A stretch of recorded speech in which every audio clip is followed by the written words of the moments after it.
Well, hello everyone, and hope you're all having a great Wednesday. This is Jean McDowell with TradersCoach.com, and welcome to Wednesday Night Live. And before we get started, just a couple little things. I see a lot of good friends here in the room. If you all could just give me a hello in the questions area, and that lets me know that yes, you can hear my voice and see the webinar screen. And also maybe tell me where you're watching from. That's always fun to hear about.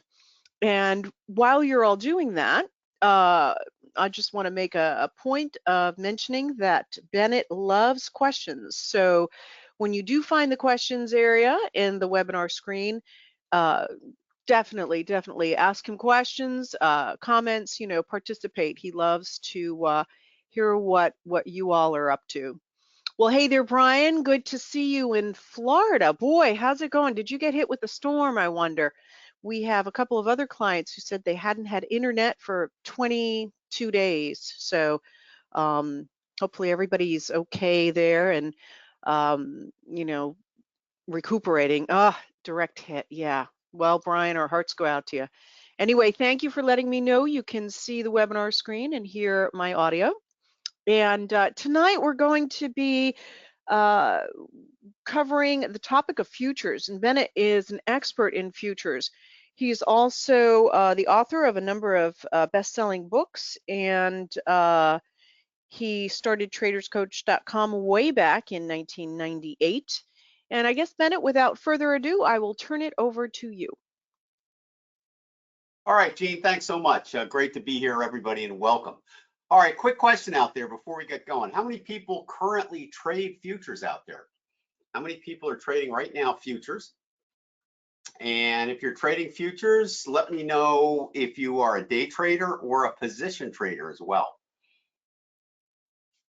All right, good. So quite a few out there are already trading futures. How many people out there are trading stocks but are kind of interested to get into the futures market?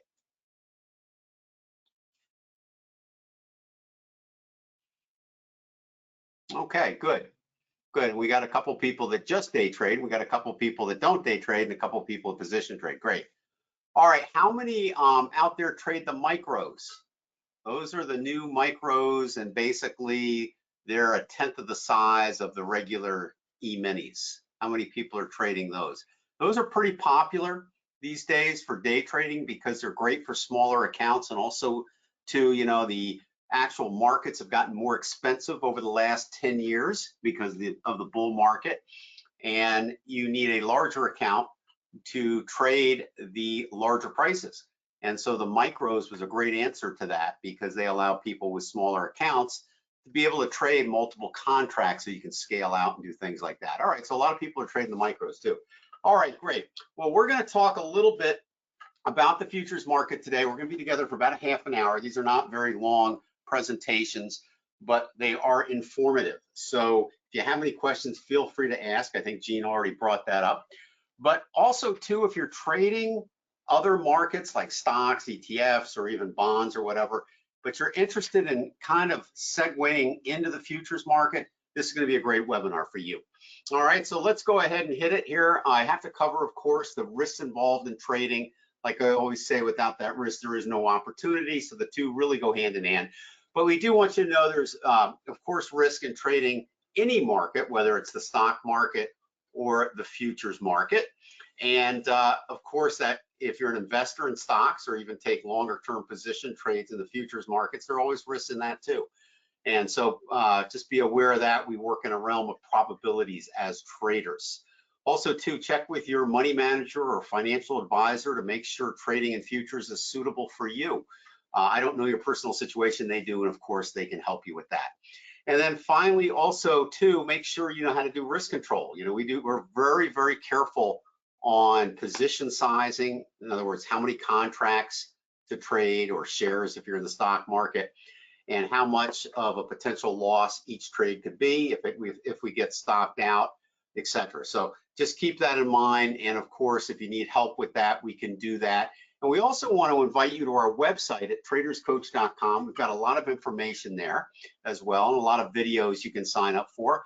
And we have a lot of books available. Now, my newest book on the far right, called Money Management for Traders, specifically deals with risk control. And it deals with it whether you're a futures trader or a stock trader or a Forex trader.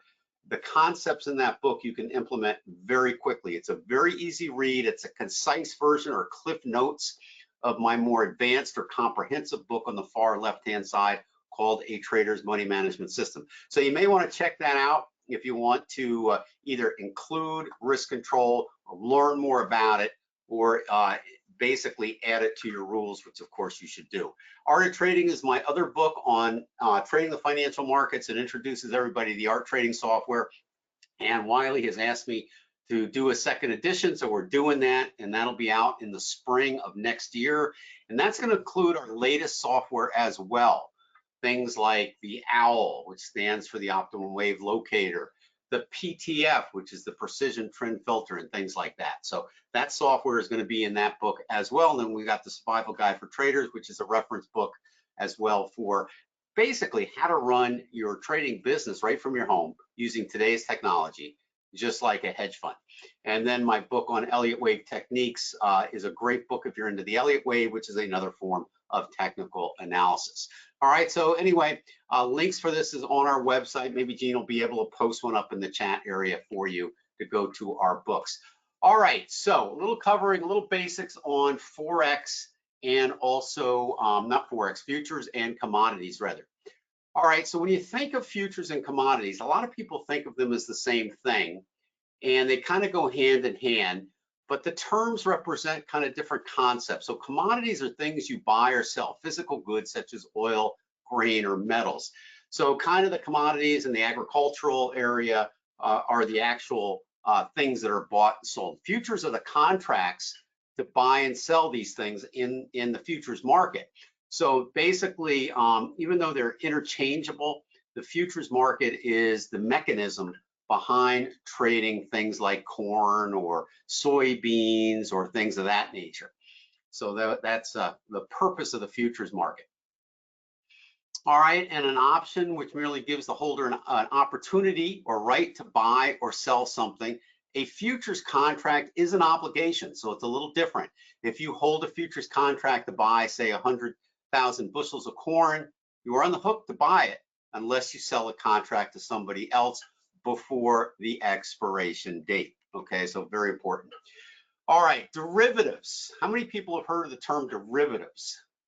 It's often used when people, and it's often, actually, it's funny, every time somebody uses the word derivative, it's not always used in a good context. It's kind of interesting. All right, so kind of interesting, yes. All right, so futures represent two parties, like we said, agreeing in a futures contract to buy a tangible or an intangible product, or an asset at a specified price on a specified futures date. Both parties are obligated to carry out the contract. Derivatives are contracts whose value derives from something else, like a variation of a commodity price against the stock market index.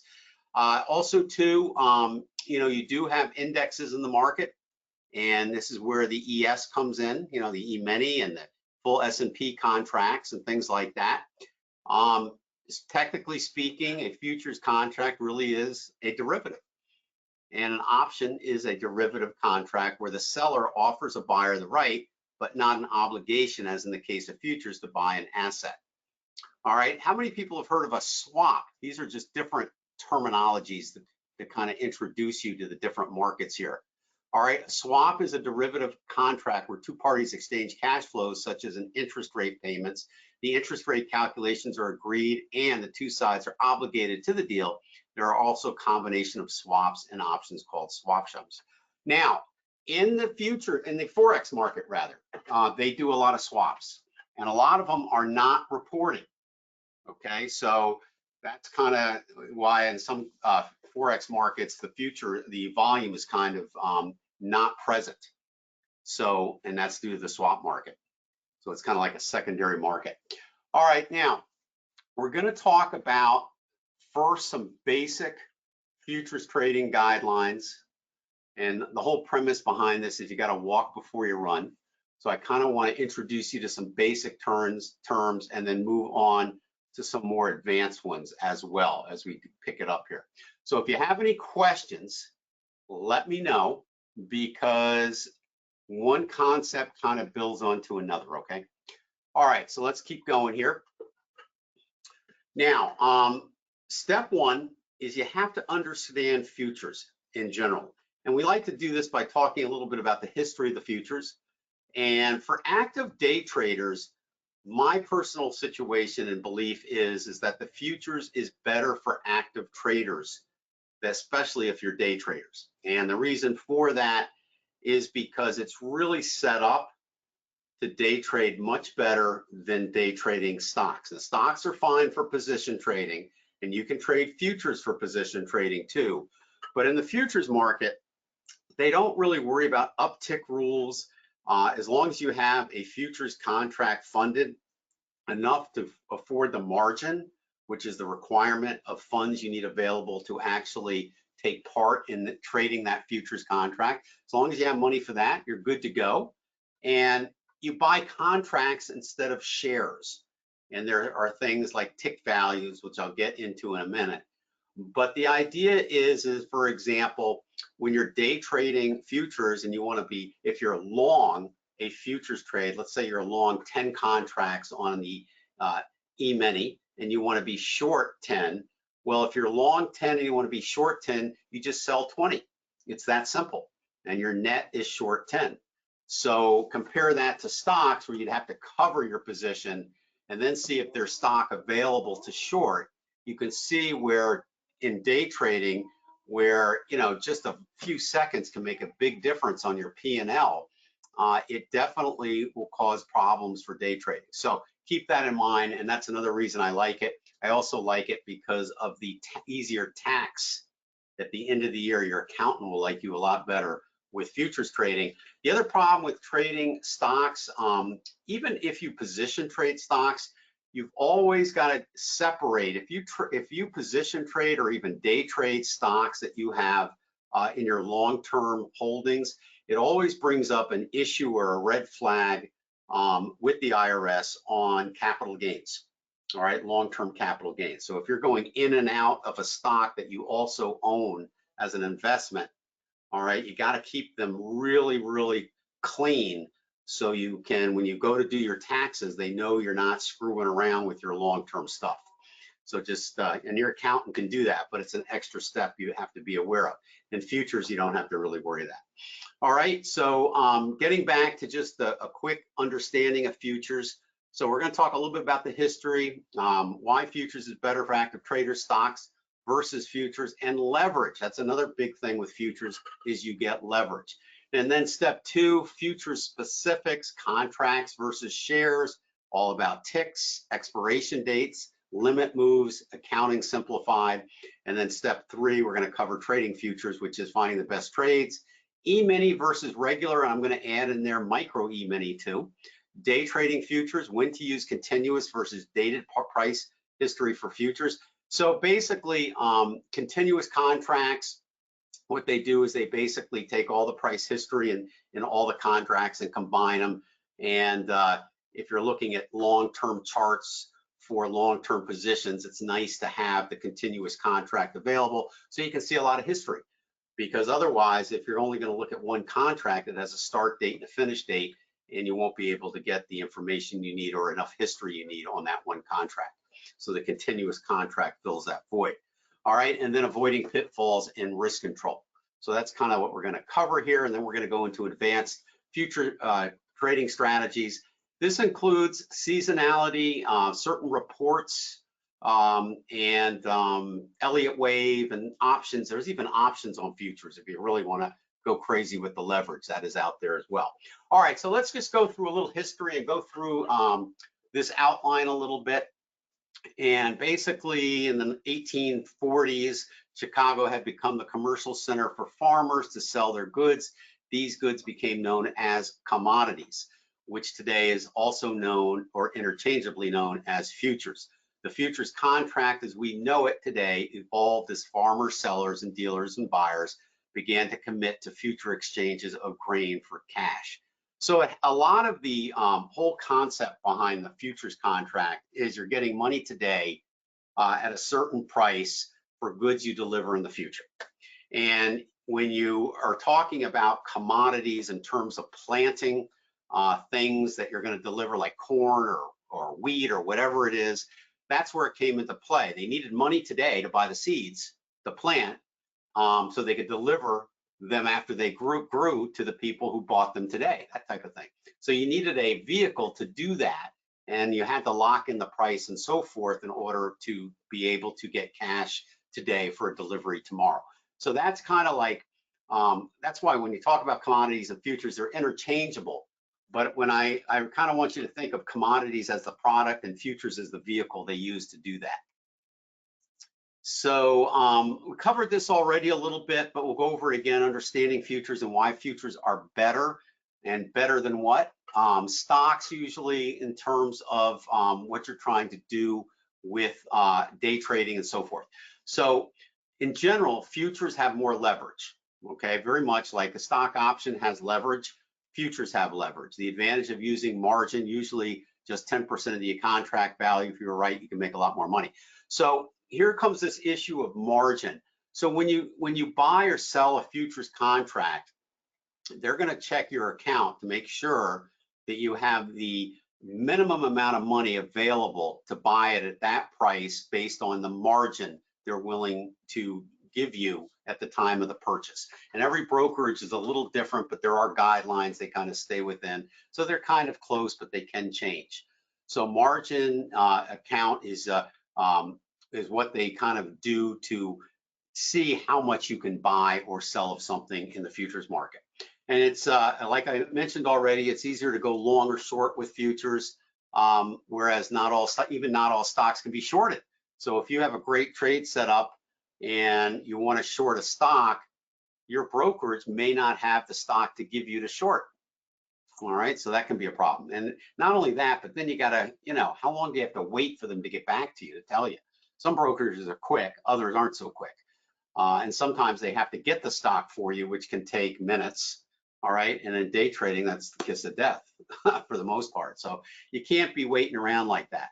And again, you don't have to worry about the uptick rule if it applies. Futures markets are very liquid, but so are stock markets, but they're kind of more liquid in terms of being able to go in and out of positions, both to the long and short side, better than stocks.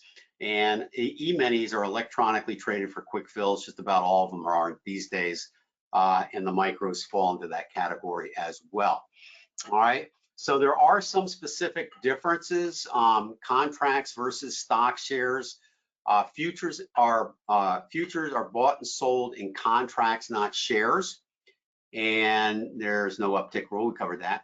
Contracts make it easier to scale out and scale into positions. Net positions are changed easily and quickly. Kind of covered that already. That's your example of wanting to be short 10 and you're long 10 and you basically sell 20, right? So we covered that. And then we talk about ticks, all right? So this is kind of where I think people going from stock trading to futures kind of have a little bit of fear or have a hard time making the transition because of the ticks and what they mean. And each futures contract, and it is a little confusing sometimes, but once you get the hang of it, it's not. Each futures market has its own tick size.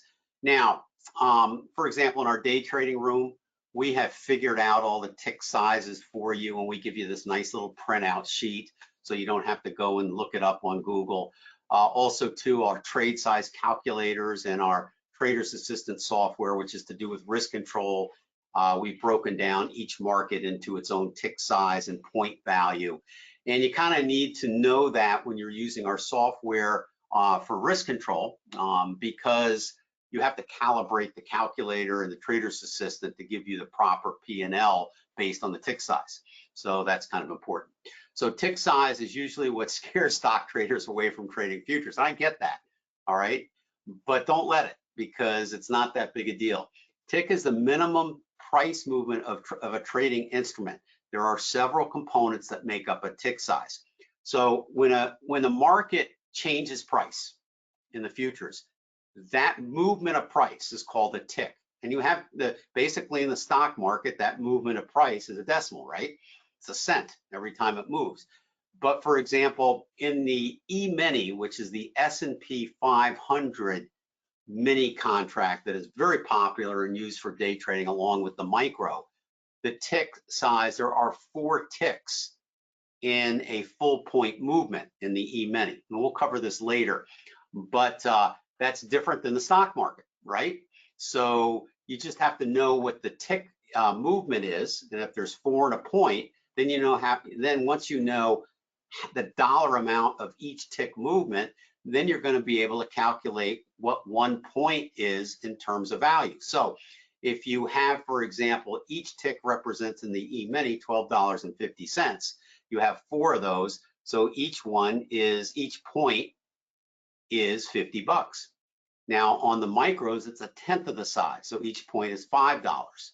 So in each tick is a tenth of what they are on the regular E-minis. So that's just a quick and dirty way of doing it. But once you get the hang of it, it's easy. All right. But you have to understand it if you're going to trade these markets.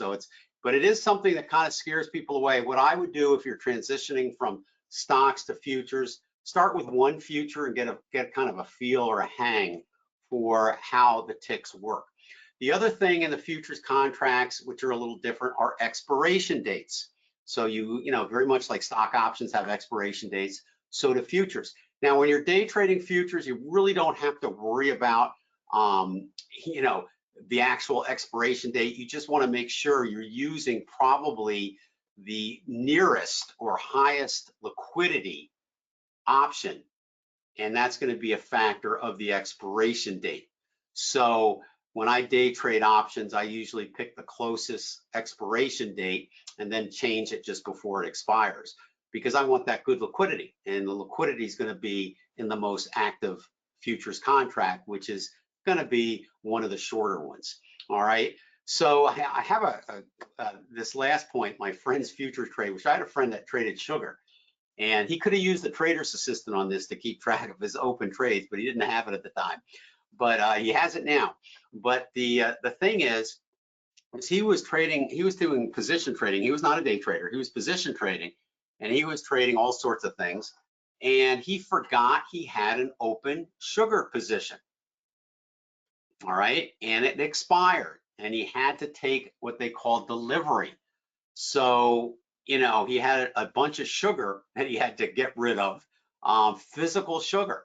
And so it can happen. So you got to pay attention to the expiration dates, especially when you're position trading, because if your plan is to be trading the contract and not taking delivery, then that's a real good thing to pay attention to. Now, I had somebody else I knew that was a coffee trader, and his name was Fred. And Fred eventually became a very a prominent person in the exchanges. And what Fred did is he would trade coffee for his firm, but he also took delivery on coffee for his clients. And so he was in New York City, and he had many, many brewers that had him as the broker. And so his deal was to actually score the best price for his clients to get the actual coffee to their stores. So kind of interesting, all the different ways in which people use the futures contracts. All right, limit moves is something you probably heard of. In fact, you know, you also see this occasionally in the stock market when they stop the stock market after a big move one way or the other. But a limit up move, this is the maximum amount by which the price of a commodities futures contract may advance in one day. A limit down is the opposite. Okay, this is the maximum amount by which the price of a commodities futures contract may decline in one day. All right, again, it can be a problem if you're not going in the right direction of the trade. So if you're short and you have a limit up day, you might not be able to get out of that contract until it reopens again, and it may not reopen in a favorable price to you. So it can affect you greatly, but so you need to be aware of it. Okay, so limit up days are when the prices move drastically in one way or the other and kind of locks you out temporarily. They do open it again, but it kind of puts the brakes on things a little bit. And when it opens up, you may get a margin call, or you may get a margin call when it locks down, and you have to actually feed that margin. In other words, put more money into your account if you get a margin call. All right, and that's one of the headaches, I think, the main headache people have with futures contracts when that happens, because that is a little bit of stress there, can be. All right, accounting simplified. U.S. futures traders have favorable tax consequences for short-term trades. It's not so much favorable as it is easier. In other words, you know, when you make a trade, it's either a loss or a profit, and it carries over as income or not, period, okay?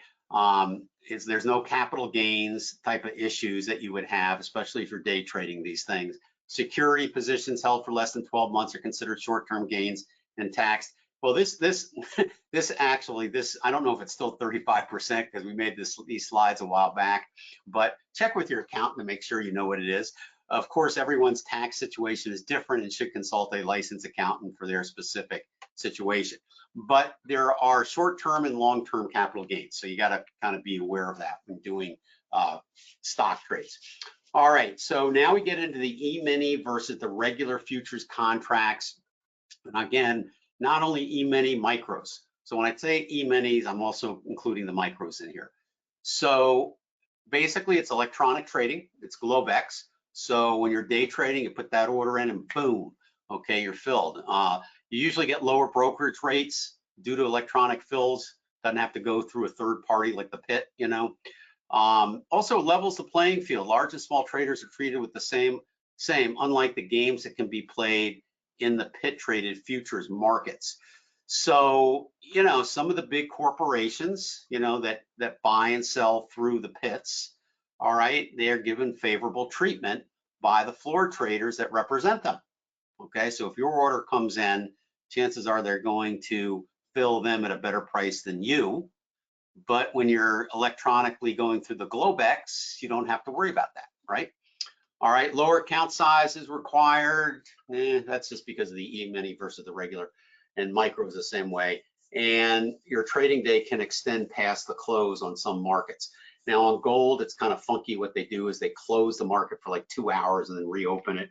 So when the stock market closes, the gold market kind of closes and then reopens 2 hours or 3 hours later or something. I don't know why they do that, but they do it. Okay, so anyway, you have to be aware of the hours of the particular market you're trading, okay? Woohoo, give me a second. Somehow we got super advanced there. Okay, so here we are, back here. All right, so that is trading futures there. That is, let's see. All right, now, personally, these are my personal likes, okay? The micros on the major indexes, I think, are the best vehicles to day trade. And you know, they're changing them all the time. They're adding Bitcoin, for example. If you want to day trade the Bitcoin vehicle, you can do that. The only thing I do is that I look and see about the liquidity, because if I go to a very low time frame, which I like to do, the liquidity may not be there to support trading on that time frame. And so that's something each one of you are going to have to see. And a very simple way of doing it is, you know, I use the multiple time frames analysis whenever I, you know, do any day trading or position trading. So I got 3 charts up there, and I look at my short-term chart, and if it's spotty, then I know that's probably not the market for me to be trading, because it's spotty because liquidity is bad. So that's just kind of a very quick litmus test, so to speak, on choosing the right market to day trade. And you know, you can look at the actual numbers too, but that's kind of a real quick way of doing it. So a lot of times when they introduce the new Bitcoin, for example, the new Bitcoin micro, there wasn't enough liquidity there for it. So we had to, you know, couldn't trade it right away. And then as it becomes more popular, a market becomes more popular, the liquidity, of course, may increase. So, you know, you have to kind of check each one and see. The indexes, the major indexes, you're not going to have a problem. Even gold. The funny thing about when I trade the micro and gold, right around 9:30 a.m. Pacific time, the liquidity starts to wane, and that's because it's getting around lunchtime on the East Coast or near Chicago. And so it's very interesting because it does liquidity starts to go down a little bit. So each particular market will have its own little unique characteristics. Now, you don't really have that problem on the S&P indexes like the ES or MES. NASDAQ is okay and things like that. The M2K market, which is the Russell 2000 market, is fine on the micros, and the Dow market is fine too. So major indexes are okay. So, you know, and there's enough of those to keep you busy during the day. So you should be okay. All right, but ES is very popular, and MES is very popular. NASDAQ, which is represented by the NQ symbol or the MNQ symbol, is popular, and gold is actually MGC, okay? So here is trading futures, when to use continuous versus dated. And basically, I kind of covered this a little bit already, but if you're a position trader and you want to take a look at a lot of history, you're going to be forced to use the continuous contracts. And basically, you know, the thing is, it's kind of like a little bit like they paste together the contracts to give you this continuous contract. So in the pasting process, I call it, there's a little deviation from the actual contracts, but it's pretty close enough for your analysis to be okay, all right? So you're not going to trade the continuous contract, you're going to be trading the actual dated contract, but the continuous contracts, when linked together, give you the history that you need as a position trader to make an evaluation or analysis, especially if you're using things like the Elliott wave and you need to go back in history, right? So that's kind of interesting. Daniel's asking me specifically, what data provider do you use with NinjaTrader for continuous contract data? Well, when you sign up for Ninja, for example, Daniel, they'll give you your brokerage account. They only do futures at Ninja. So you'll sign up for a futures account there, all right? And they'll give you, you know, live quotes, and they'll give you some history. And then they also have kinetic data. That's additional in price that will give you more history. So that's also available. So the best thing to do is contact Ninja and tell them what you want and see what they got, okay? Good question. All right, so that kind of takes us through that. All right, so my pleasure, Daniel. All right, avoiding the pitfalls. Choose the best contract expiration date. That's important more for position trading than actual day trading. Now, look, if you're at the third week and the contract's about to expire or something, then obviously you're going to have to roll it over. But if you're day trading, that just means the next day you just choose the next contract, right? So you just do it that way. It's not a big deal. But when you're position trading, you may, depending on how far out it will take for you to reach your target. You know, when you do an analysis, if the prices need to increase, if your target is like 50% away from current prices, well, it's not going to happen in a week, right?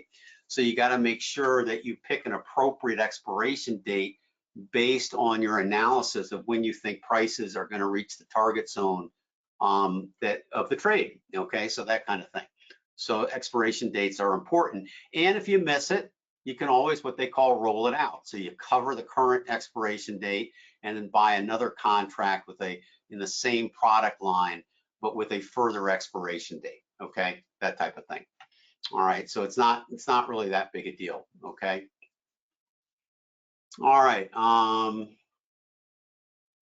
So Brian's saying he uses TradeStation and he uses the rollover date, so his back testing matches the future contracts. Yeah, okay, that's fine too. Obviously, if they offer, not all charting platforms offer that, so that's kind of a nice feature. All right, thanks for sharing that. That's good. All right, so that's one thing you need to keep in mind. And whether you're trading anything, stocks, bonds, forex, futures, always use risk control. You have to. It really separates the pros from the novices, is the best way to say that, okay? So always use risk control. We always do. We always calculate the number of contracts we should be trading based on where our stop is and based on our account size and the percent risk we want to lose if the trade goes south, so to speak. So please do that, okay? Avoid taking delivery unless you want to. Okay, that's of course keeping your eye on the expiration date, and you have to watch your margin and your leverage. Okay, if you have too many, if you start buying too many futures contracts, in other words, too many trades at once, you can't do that because you'll run out of margin and you won't have the requirements and you'll have to put more money in the account. Now, as a general rule, you got to watch the margin because it is leverage. And what happens is, let's say you have enough money to buy a couple of different contracts on a couple of different trades today. So you go in and the trades go against you. All right, if they go against you far enough, you're not going to have enough money in that account, all right, in order to afford the current margin. And they'll make you either put more money in your account to bring your margin up to satisfactory levels, or they'll make you close the position out so that closed position refunds the account. So they kind of evaluate this every day at the close of business. So you got to keep an eye on the margin. So you kind of don't want to, you want to leave a little leeway in between how much money you're using for your actual trades, active trades, versus your account size. Because if the trades go against you a little bit, then you don't want to get what they call the margin call, which is adding more money, required to add more money to your account, or they'll sell you out. So a good way of doing that is, if you use our risk reward calculator and you're calculating your size, well, you're going to know based on the numbers that we give you how much that trade's going to cost, and if it's stopped out, how much you're going to lose. And from there, you'll be able to figure out what your net leftover would be in your account, and are you going to have any trouble on the way down to your stop if it gets hit. And if you are, then you may get a margin call, that type of thing. So you just got to keep an eye on it, but it's something to be aware of course. Again, day trading, it's not that big a deal. And also when you're day trading, one of the nice things sometimes about day trading is once you're with a broker for a while, they have what they call day trading margins, which are less than the holding the positions overnight margin. Okay, not every broker has that, but some do. Okay, all right. So that takes us, boy, step 4 already. Advanced futures trading strategies. All right, so we talk about a little bit about seasonality, Elliott wave, and things of that nature. Let me just go back and make sure we didn't skip over anything. Nope, that's good. All right, so we're in good shape there. And so let's talk a little bit about seasonality. Now, as a technical trader, I really don't pay much attention to seasonality, but there are a lot of people that do in the institutions. Okay, so it depends on whether you want to use these type of reports or not. But prices of goods are subject to seasonal tendencies as a result of natural process. Other important annual events which can create yearly cycles in supply and demand, winter, summer, planting, harvesting, things like that. Now, if you're a technical trader like I am, I believe everything known about a product I'm trading is built into the price.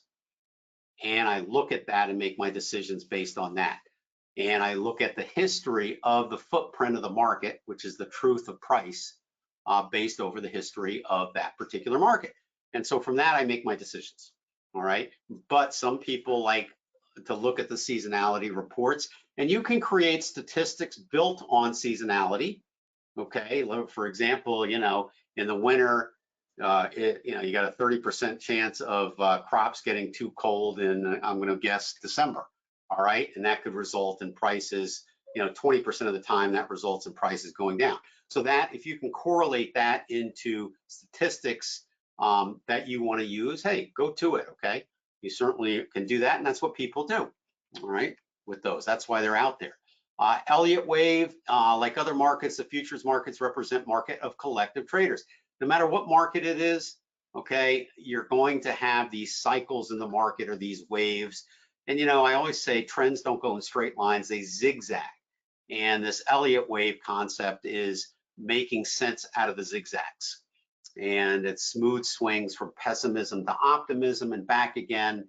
And an Elliottician is looking at those for targets, what swing pattern we're in, and they label the swings 1, 2, 3, 4, 5. The 5th wave equals the end of the trend. Wave 3 is the most powerful, so they try to get in on wave 3 and so forth. Things like that. So It's an advanced technique, but it's a trading strategy, and it's used not only in the futures, but in other markets like stocks as well. All right, so just kind of know that. But, you know, and I use the Elliott wave, being a technical trader. And there's also one of these things called options on futures. So if you really want to buckle your seatbelt and have fun with the leverage and margin, this one's for you. All right, an option on a futures contract. I'm going to read this, but it's probably kind of going to seem like a bunch of words. The main thing with options on futures is leverage, okay, and it's available. But I'll read this for you. An option on a futures contract gives the holder the right to enter into a specified futures contract. If the option is exercised, the initial holder of the option would enter into the long side of the contract and would buy the underlying asset at the futures price. See, so there's the difference, is that, don't forget, you have tick values in futures and you don't have that in stock. So it gets a little bit like 3D chess when you start thinking about options on futures. A short option on a futures contract lets an investor enter into a futures contract as the short, who would be required to sell the underlying asset on the futures date at a specified price. And then options on futures can allow you to trade with superior margin rules known as span margin, which allow more efficient use of your trading capital. So that's an advantage in addition to the leverage. There's also, however, a key difference between futures, and this is the big one here, between stock, futures and stocks and options. A $1 change in a stock option is equivalent to a $1 per share, which is uniform for all stocks. With the S&P futures, a $1 change, for example, is worth 250 bucks per contract. It's the full contract, and this is not a uniform for all futures and futures option markets. So when you do an options on a future contract, you've got to figure out, all right, you have to be pretty familiar with the tick values and how that option moves, because it's not uniform like in the stock market. So my recommendation is get familiar with futures markets and get familiar with the one you want to trade, real familiar, so you know the ticks inside and out without having to think about it, and then try to tackle, if you want to, options on those and see how it goes, and walk before you run till you get a hang of it. Once you get the hang of anything, hey, you're good to go, but you just sometimes have to walk before you run. All right, so here are some reports that are also used, kind of like, you know, when we talked about seasonality, people also use these reports to kind of get an idea of what's going on. One's called the COT report, which is the Commitment of Traders report. One's called the TFF, Traders in the Financial Futures, agricultural reports, using the information in the reports to achieve an edge in trading. So they come up, it takes quite a bit of experience to formulate any type of game plan purely using the reports, but it's all statistics. So basically, you know, by looking at the COT report, the TFF report, and agricultural reports, they can come up with the probability of a trade during a certain time of year. But it's not, it's kind of like, okay, they know the trade will do this, but they don't know the path of the price exactly to get there. All right, so then, you know, you got to still figure out where to put your stop loss and things like that, even if you're going to use these reports. So that's why I think you'd also need to use some form of technical analysis to figure out when the trade is not going your way, so to speak. All right, so that's just kind of something else that's out there. Here's just a little bit more now. The thing is, every brokerage is a little different. For example, a NinjaTrader, they have months, but they don't represent them by codes. And so you see these codes up here, like where it says January is F, February is G, and H and J. So these represent expiration months of the contract. However, sometimes they're just represented by numbers, all right? And some brokers represent them as these codes. So for example, the MES, which is the micro E-mini, may have an expiration date on Ninja of 12/22, okay? You know, and that would be the same for the ES, okay? However, on another brokerage platform, all right, 12 is Z, so it may be represented ESZ 22 or something of that nature.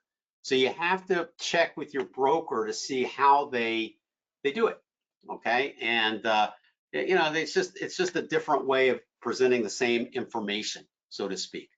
And here is the ES, where we already talked, like for a quarter point movement, and the ES is $12.50, and it moves in 25-cent intervals. So you have 4 of those in a point. So 4 times 12.50 gives you your $50. All right, contract expiration dates are H. So we're talking about March, we're talking about June, we're talking about September and December. So the other thing you have to realize is that some contracts don't allow you to have expiration dates every month. Some do, okay, but some don't. All right, and some are just different. So on the E-mini, for example, H, M, U, Z. So if you were trading today in October, you would have to use the December contract, right? Because that's the closest one. You couldn't use the September because that's past.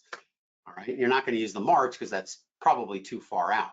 However, all right, if you were doing and that's if you were day trading. If you were position trading and it's a long-term position trade, you may want to use the March contract of 2023, for example. Does that make sense? Okay, so again, when you take a look at a futures contract, you'll see the contract specs, and you can Google those, or you can download our sheets if you're in any of our courses or things, because we have a course that has all that in it. But the idea is that be familiar with these different variables that make up a futures contract. And it's really not that hard. It's just getting basically used to a little difference between this and stocks. All right, so let's see what we got cooking here. Here's just an example from way back when of a 10-minute time frame on the E-mini. Okay, now notice it has the U contract here, right? So what's the U contract? Well, let's go back to our table. That happened to be the September contract, right? So back in 2017, when this chart was produced, all right, it was the 10-minute chart for the ES on the September 2017 contract. Okay, so that's kind of what I'm showing there, and that's our trading system applied in there. So that's the deal with that, and we use fibs here, a little Elliott wave, and all sorts of things. But basically, what you need to know about that is markets move, okay, in the same fashion, regardless of time frame and regardless of the market. Because if I remove the X and Y axis, which would be price and time, and remove the fact that I'm telling you what it is in here, if I remove that, you wouldn't know what chart you're looking at. So this is why I love to use technical analysis, because basically we're looking for repetitive price patterns that occur on all time frames in all markets. And that's technically called fractal symmetry. Okay, so that's why a good system will work on all time frames in all markets. All right, and this is just an example of the Elliott wave I drew in and the target based off a fib extension. Okay, and I do this on stocks too. Okay, so it doesn't matter that it's a futures contract. So I guess what I'm trying to really say here is once you understand tick values and you understand the differences between stocks and futures, the actual analysis for the trade is exactly the same as stocks, especially when using our system and approach. So it's no different. Okay, it's just a different vehicle. Think of it that way. Okay. And profit calculations.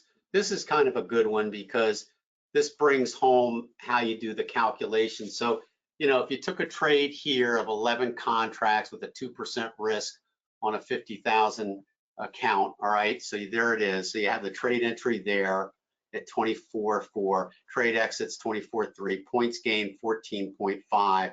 So 14.25, remember 1 point on the E-mini is $50. So if you made 14.25 points, which is the difference between the entry and the exit, then you multiply that by 50, and that's your profit per contract. All right, and then you get 712.50 per contract at 11 contracts, so that would be 7,837. Okay, so it just shows you, once you understand the tick value and can convert the tick value to the point value, then you can calculate your P&L very easily. And it's not hard math. It's just scary at first because you're not used to it.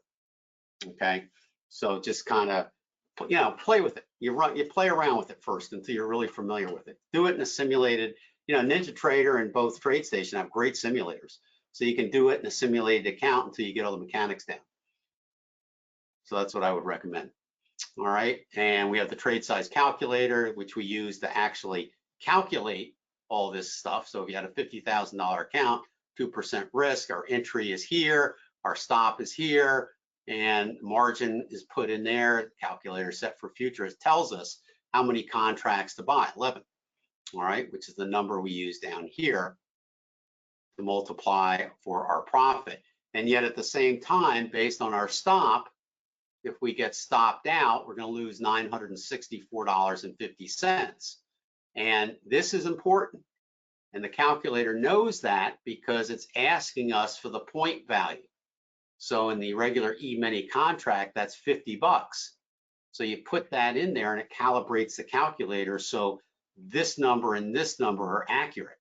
Now, if you're trading the micros, this is not going to be 50, it's going to be 5. All right, if you're trading the NASDAQ full contract, NQ contract rather, it's going to be 20. If you're trading the, in here, if you're trading the micro on that, it's going to be 2. Okay, so that's kind of how it works. And you know, oil I think is 100, right, on the micro. So that's how you would do that. So you just calibrate the calculator and it spits out the number of contracts that you should be trading. So very, very simple. All right, so that's kind of what I wanted to cover today. You know, it's not geared to really going into too many complicated things, but kind of give you an overview of the futures market, so it's not so scary, so to speak. Okay. Charles is saying not just leverage, but limited downside if it goes against you, right? Yes, that's correct. All right, it's kind of like a break. You know, Charles is asking about the limit up, limit down. In this case, if it goes against you and they cut it off, it can protect you also. That's true. All right, so it has a good side and a bad side, right? Danielle saying he tried silver, ES. Yeah, silver's probably okay one. Just check, you know, it depends on the time frame and so forth. We've traded silver before. Okay. Okay, options on futures, yes, that would work the same way on that too. But also too, limit too, the limit calls, limit up and down. It depends how you look at it. It can protect you or not. All right, let's see. Brian, okay, good. Excellent.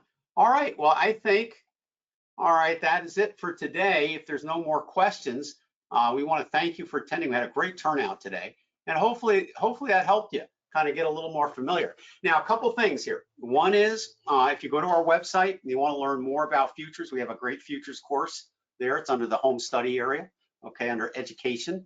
And also, I have a day trading room where we trade the futures markets twice a week on Tuesday and Thursday in the day trading room for a couple hours a day. And it's live and it's really fun. So those vehicles are available for you, and I highly recommend them because when you actually, you know, take the course, you'll get more knowledge, but when you go to the day trading room, so to speak, you're going to see all this stuff working, all right, real time. And that's, you know, that's worth quite a bit, and will definitely get you used to the futures market. And all right, I just put up a link. Yep, yeah, go ahead and put a link up. Good idea. Yeah, I did. I put up a link, and there's a great video there that people can check out. Okay, great. So okay, so she's got all the links up there. I didn't see those. Okay, good. All right, excellent. So listen, I want to thank everybody for coming, and we'll see you. I guess we're doing Wednesday Night Lives once a month, so we'll see you next time. Okay. All right, Daniel. No problem. What's that? Daniel's in the day trading room, so he's saying he's going to miss tomorrow. Yeah. Okay. No problem. He said he's got a doctor's appointment. All right, well, Daniel, we'll be back on Tuesday, right? All right, well, you're very welcome, everybody. Thanks for coming and have a great week. Gene, I'm going to turn it back over to you. All right, well, night, everybody, and we'll see you next time.